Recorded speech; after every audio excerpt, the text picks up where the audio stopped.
Միկրոֆոնը միացա։ Ճիշտն ասած, միշտ շեշտել եմ, որ լինելով հայ առաքելական եկեղեցու հետևորդ, միշտ հույսը վերջինն եմ մահանում, բայց առանձնապես ակնկալիքներ չունեմ, այն առումով, ինչպես նախորդ անգամներ, այս անգամ էլ որևիցե իրավական, այսպես գործ, որպես այդպիսի չկա, որի պատճառով մտածենք միգուցե սենց, միգուցե նենց, բայց կարծում եմ, որ իշխանությունների գործելավոճը կոնկրետ Սամվել Կարապետյանի հետ կապված չհաշված մյուս դեպքերը ենթադրում են վախ պարոն Կարապետյանից դուրսը լինելով ինչպիսի կոնսոլիդացիա, ինչպիսի համախմբում կարող է ապահովել, դա է պատճառը, որ իրանց այս պահին, այսպես ասած, ձեռք է տալիս, որպեսզի ազատության մեջ չլինի։ Ինչ վերաբերում է երեկվա այդ ֆարսին, շոուին, որովհետև ինչպես հայտարարել էի, մենք մասնակցել ենք միայն մի բանի համար, որպեսզի մեր հասարակությունը տեղեկացված լինի, թե ինչ են անում։ Եթե ու կարծում եմ դուք հետևել եք, մեր ազգաբնակությունն էլ է հետևել եւ տեսել եք ինչպիսի այսպես կոնկրետ փաստերով, հիմնավորումներով կոտրում ենք իրենց բերածը, այնտեղ նպատակը առանձնապես փաթեթավորումն էլ չէր,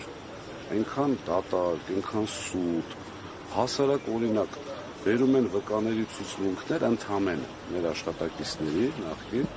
մեր համար նախկին հիմա գործող, մենք ասում ենք ցուցմունքները հակասում են եւ այստեղ այդ քաղաքական գործերով հիշում եք, չէ՞, մեկ ոստիկանի ցուցմունք, ես դրա ունը դրել եմ մեկ ոստիկանի ցուցմունք, միջնորդում ենք ասում ենք մարդկանց հրավիրեք այստեղ, վերջաշու վարչական հարույթ է կարող ենք հարցաքննել, ուղղակի մերժում են, ու այսպես եվրոպեական հանձնաժողովի անդամների այնքան ափսոսում եմ, որ ճանաչել եմ այլ կերպ, բայց երեք տեսա ամբողջությամբ ուրիշ բան, որովհետև դա պատվերը կատարելու ձև էլ կա, գոնե այդ ձևական կողմը այսպես պահել։ Եվ շատ կարևոր հանգամանք է, որ այդ նշված հանձնաժողովի նախագահը 3 օր անընդմեջ իմ այսպես նույն սենյակում գտնվելով հանդերձ տեսել եք իմ հարցադրումների, որից է պատասխան չունի, դուրս գալուց հետո բրիֆինգ է անում, մտքեր է արտահայտում, բացարձակ սուտ, կարծում եմ բժշկի դիմելու կարիք ունի։ Դե կաշկանդվածությունը երևում էր ամբողջ նիստի ընթացքում։ Ժամանակավոր կառավարությունը աչքը թերթում էր, ինքը արդեն գիտեր ինչ պետք է անի, կարծում եմ բժշկի պետք է դիմի։ Պարոն Ղազարյան, Մետրոպյանը ներողություն ավարտել էլի, բժշկի պետք է դիմի հանգարց այդ բանի պատմություն ասում, իսկ դուք ինչ մտածեցիք։ Ես օրինակ կարծում եմ բժշկի պետք է դիմի լսողության եւ տեսողության հետ կապված, որովհետեւ եթե հիշում եք, իրենք ասեցին մի կողմից դիմում եք սակագինի իջեցնելու, մյուս կողմից ներդրումային ծրագիր եք դնում, որով բարձրանալու է, ես հրապարակեցի ձայնագրություն, որտեղ հստակ նշում եմ, որ մեր շահույթի հաշվին։ 3 լուրից ինքը հայտարարում է նույն բանը։ Ես երևի նեղ մասնագետներ պետք է զբաղվեն այդ մարդկանցով, էլի որ ինչպես կարելի է ասենք, լինելով ձայնագրությունը կա, դու այդտեղ եղել ես, գիտես ամբողջությամբ, եւ նաեւ այդ թվաբանական մանիպուլյացիան նորից։ Չեմ հավատում, որ անգրագետ են, ուղղակի այդպես ասել են, այդպես շարունակում են ասել, պարզ հաշվարկ գոյություն ունի, 3.6 միլիարդը բաժանում ես մոտավորապես 1.2 միլիարդ այդ ժամանակվա բնակության թվին, անում է 3 դրամ, չգիտեմ, այլ այսպես գիտություն հորինված չի այլ հաշվարկում։ Տեսեք, երեք Մետրոպյանը հայտարարեց, որ առաջիկա 3 ամիսներին պետությունը սեփականատիրոջ կամ հետ տնօրենների խորհրդի հետ կսկսի բանակցել գույքի սեփականության իրավունքի հարց փոխանցման վերաբերյալ հարցը, ու եթե այդ 3 ամսվա ընթացքում կողմերը չգան համաձայնության, ապա պետությունը կարող է գերակա շահի իրավունքում վերցնել սեփականության իրավունքը։ Այս հայտարարության զամանդրադառնաք ու ինչ է պատրաստվում։ Ճիշտ ասած, ես լրագրողներով զարմացած եմ, գիտեք ձեզ ոնց եմ ընդունում, ոնց եմ հարգում, կարծում եմ դա փոխադարձ է, որովհետև միշտ ասել եմ մենք ձեզանից եմ վախենում, ոչ Աստծուց, ոչ մեկից չկրկնվեմ, բայց օրինակ այդտեղ մի հատ հարց պետք է հնչեցնեիք, լավ, բա ինչ եղավ են ազգայնացումը։ Չէ, ի սկզբանե ինչ էր ասվում, ազգայնացնելու ենք։ Իրենց քաղաքական, այսպես ղեկավարի շուրթերով։ Նախ առաջին այդ ազգայնացումը ինչ եղավ, այսինքն մեր հայրենակիցները պետք է հասկանան, որ դա ընդհանրապես հերթական սուտն է, եւ երկրորդը այն սցենարը, որը որ օրենքով նախատեսված էր, այսինքն ինչ է կատարվելու, առաջարկ են անելու,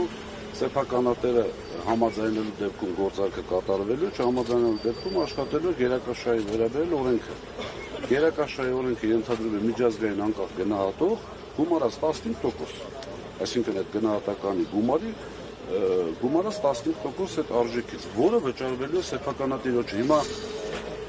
նախ առաջինը իմ համար այն ժամանակվանից արդեն պարզ է, որ ճգնաժամ գոյություն չունի, կարծում եմ բոլորը հասկացան, որ հեծում ճգնաժամ չկար, հիմա է ճգնաժամը սկսում, եթե չի սկսել արդեն, ապիկար անփորձ կառավարման արդյունքում, բոլորին կարծիքով հասկացան ինչ է կատարվում, այն ինչ որ ամենասկզբից ասել են, մի քանի $100 միլիոն մենք այսպես հայ ժողովուրդը վճարելու է վարկերը եղած ընկերության վրա, մի քանի $100 միլիոն էլ մեր գրպանից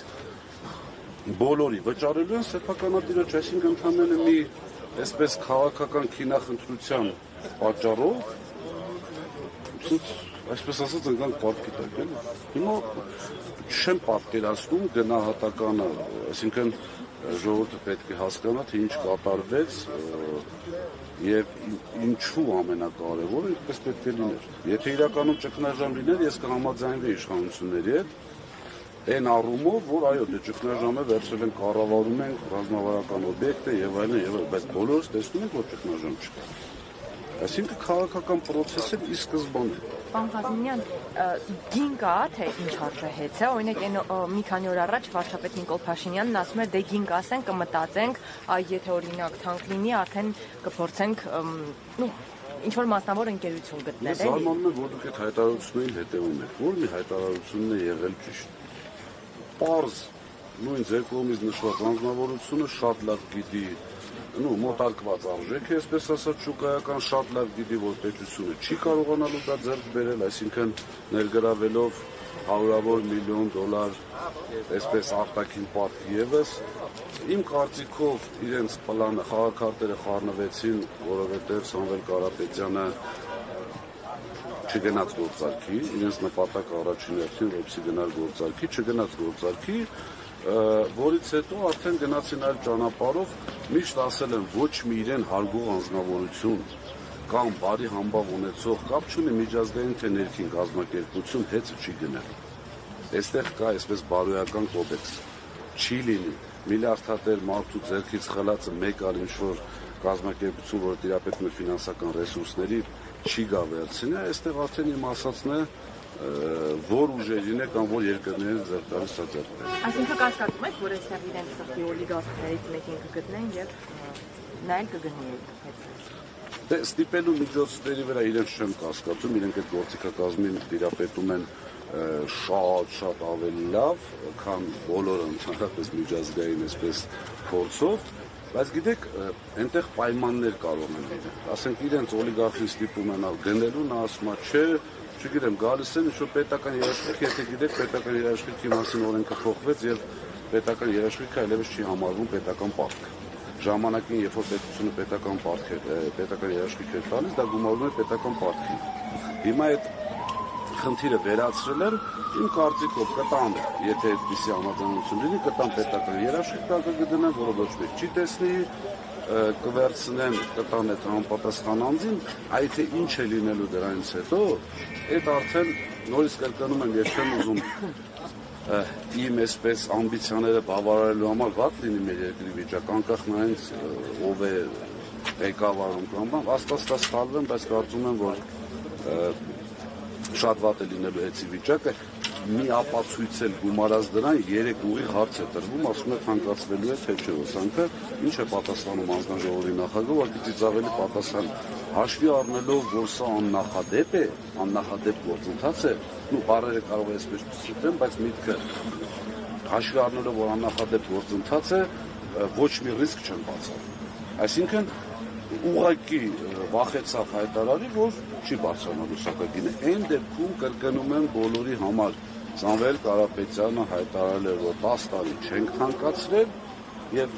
10 տարի չենք թանկացնելու։ Նույն սուբյեկտը 3 ասում է իսկ ով կարասի թանկացնելու ենք, թե չենք թանկացնողը միայն հանձնաժողովն է։ Սամվել Կարապետյանը հայտարարել է, որ մենք հայտով հանդես չենք գալու, որպեսզի թանկանա։ Մնացած արտադրողների մասով, մյուս մասնակիցների մասով իհարկե հանձնաժողովը կարող է թանկացնել։ Ներեցեք, մի հատ իսկ կարող են նախընտրական շրջանում էժանացնել, հետո նորից բարձրացնել։ Կարող է այդպես Մոտավորապես ճանաչելով իշխանությունների գործելավոճը ես ոչինչ չեմ բացառում։ Պարոն Ղազմինյան, ի վերջո հեցի հետ կապված այս ամբողջ գործընթացը դասություն կարող է ունենալ Հայաստանի միջազգային երկրների վրա եւ այս ընթացքում խոսել եք ձեր գործընկերների հետ միջազգային կառուցվածքների եւ արդյոք պատրաստ եք որևէ հետազոտություն անել, թե դրա կարիքը չկա բարձր։ Չէ, բանի մասով, ներդրումների մասով թվերներ են հրապարակում, տեսնում եք, որ խայտարակ վիճակում են,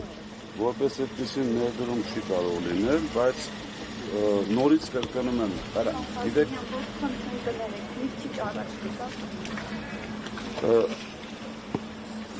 յուրաքանչյուր նորմալ մարդկանց կամ կազմակերպությունների դեպքում աշխատում է տրամաբանությունը, ճիշտ է, նա եկեք իրար տրամաբանենք։ Կա շատ մեծ ընկերություն, որ ունի եւ աշխատանքային փորձ եւ այնպիսի աշխատակիցներ, որոնք կարողանում են յուրաքանչյուր տեղ ներդրում անելուց առաջ, չէ՞, ստուգել հետեւի հարկային դաշտը, պետական օրենքները, ամեն ինչը։ Հիմա պատկերացրեք, ինչ որ մեկն ուզում է Հայաստանում ներդրում անել։ Բացի վերոնշյալ երկու, այսպես ասած, ճշնամական երկրներից։ Գալիս են այստեղ ուսումնասիրում են, տեսնում են, որ կար մի գործարար, որը հեծստանանքացման եզրին եկավ վերցրեց, խնդրանքով եւ այլ, այսպես կանգնացրեց ոտքի, հետո հասկացավ, որ իր պետությունը գնում է կործանման եւ եկեղեցու հետ կապված պաշտպանության հայտարարություն եղավ, որի արդյունքում, այսպես արագացված եմ ասում, արդյունքում այդ ակտիվը խլեցին։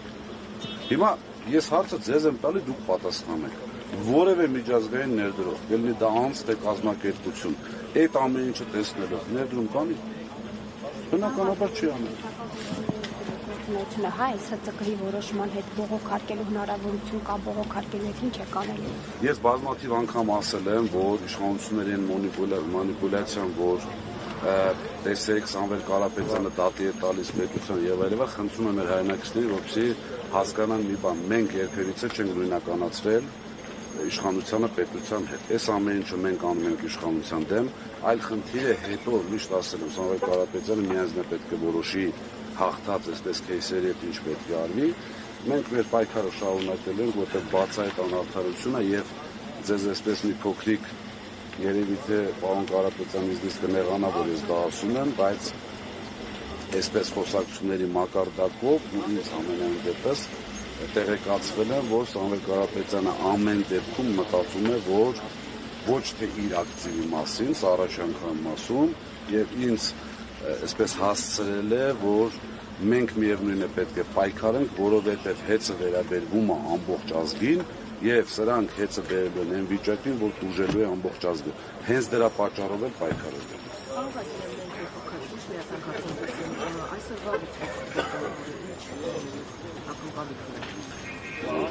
Չունեմ ակնկալիք, բայց շատ կուզենամ սպասել։ Որ լրատվամիջոցները, որ էտել չէ, դե պարզ չի, կարող ժամանակագրությունն է խառնել։ Ինձ թվում է պարզ է, ինչ է կատարվում։ Ես շնորհակալ եմ։